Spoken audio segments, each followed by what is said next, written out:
You're tuning into Black and White Sports on YouTube.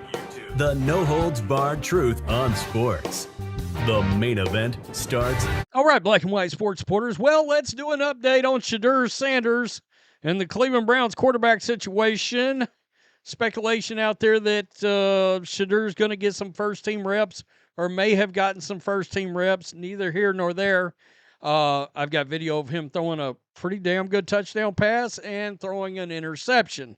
Now, I've already noticed the Shedeur apologist out there going, the receiver should have made the catch. Well, look, in the National Football League, that can be correct, except they still hold that interception against you regardless. So it is what it is, and that's the way it is. It's unfortunate for quarterbacks around the league, but that's how it goes. So let's start here because during Wednesday's episode of Get Up, Kimberly A. Martin with ESPN has come out and said that the Browns, behind the scenes, believe there is a path for Shedeur Sanders to be a starter.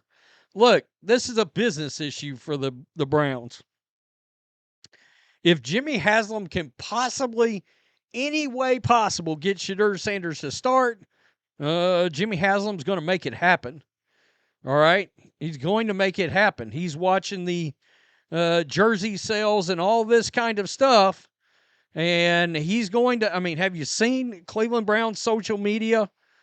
Everything is, I feel terrible for Dillon Gabriel because it's like the Browns social media just forgot they even drafted that guy 2 rounds ahead of Shedeur. Quote, listen, in that building, there are people who believe that Shedeur can 100% be the starter on this football team, Martin said. You said incumbent upon the Browns to put him in a situation. It's also incumbent upon Shedeur to do the work, which, talking to people in that building, they said he is soaking it up, everything like a sponge. Sanders surprisingly fell to the 5th round of the 2025 draft. Okay, we know that. Quote, in the QB rooms, talking to Flacco, wanting to learn. And also, let's not forget Dillon Gabriel spent a lot of time talking about Shedeur, but Dillon Gabriel's a guy who was drafted 3rd in the 3rd. One source said to me, he is everything you want in a quarterback. He's just small. If he was a little taller, a lot of people would be looking at Dillon Gabriel a little differently. At least that's how they feel in their building. So they have a very interesting quarterback situation. Shedeur has a path. Okay.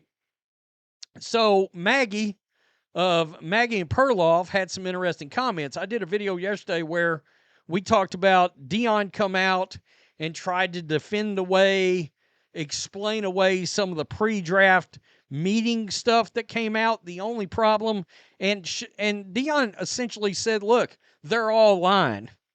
And I know that's not a fact.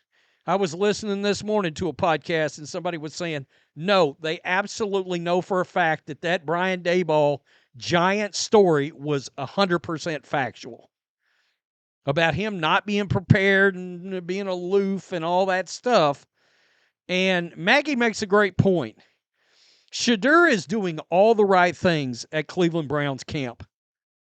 He needs Deion to be quiet at this point.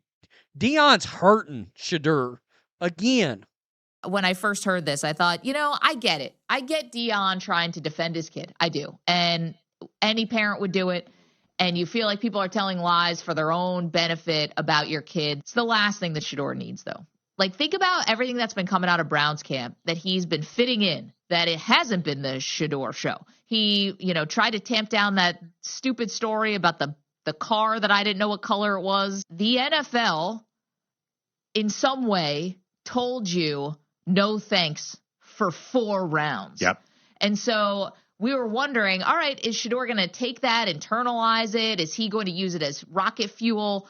And it looks like so far he has. He's doing the Tom Brady thing. He's putting the chip on his shoulder, and maybe this becomes part of his origin story. When you got Deion out there being like, you know what, it's actually all fake, it's all lies, it's taken away from the learning lesson, like the lesson that maybe needed to be taught, that Shedeur got this like big dose of humble pie. I don't know if I agree. I'm going to stop it right there. But yeah, that's exactly right.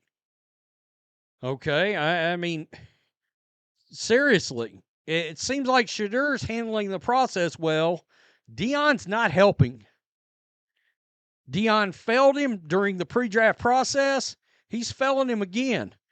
Shedeur Sanders throwing a pick. All right, there's Shedeur right there.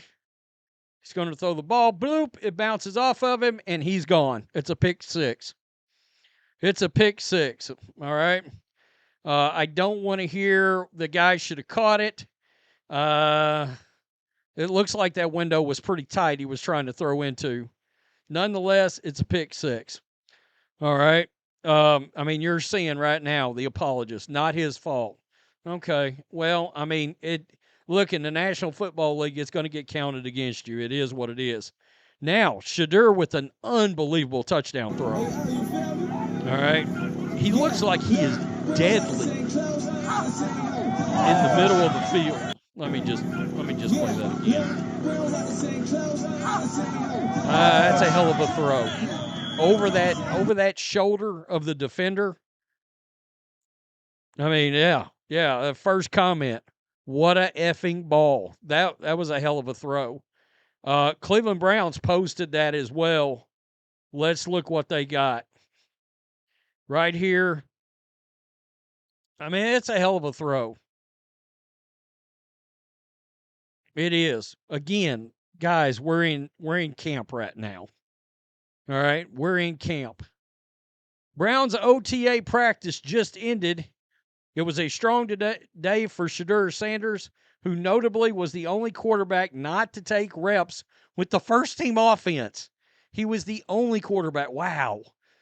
Head coach Kevin Stefanski has downplayed the practice order first-team reps, but we'll see if that changes during mandatory minicamp next week. So, a lot of interesting stuff coming out. He looks pretty good, though. He does. I don't know how this is going to turn out. I don't. Deion's not helping things again. I mean, again, she said it. Maggie said it there. You know, you're not helping. You're not helping matters now. You're hurting the kid. That's your son. Everybody gets wanting to defend him. But this is the kind of thing he needs to fully embrace the fifth roundness of all of it. Him dropping, teams not believing in him, all that. All right? He needs to use that as fuel. His daddy brought up Tom Brady again. Quit bringing up Tom Brady by anybody. I mean, just quit bringing it up. I get it. Guy dropped, but you haven't played a down of actual real football yet. And let's be real. Tom Brady was the hungriest athlete I think we've ever seen and the most motivated. And he played pissed off for 20 years. I mean, you know, seriously. Yeah, okay, I get it. Funnel that, use it, whatever. Quit talking about it. Shut up. Kid's got a chance, though. I ain't going to kid you. Tell me what you think. Peace. I'm out. Till next time. Thanks for watching the show. Be sure to like, comment, and subscribe. Be sure to tune in next time on Black and White Sports.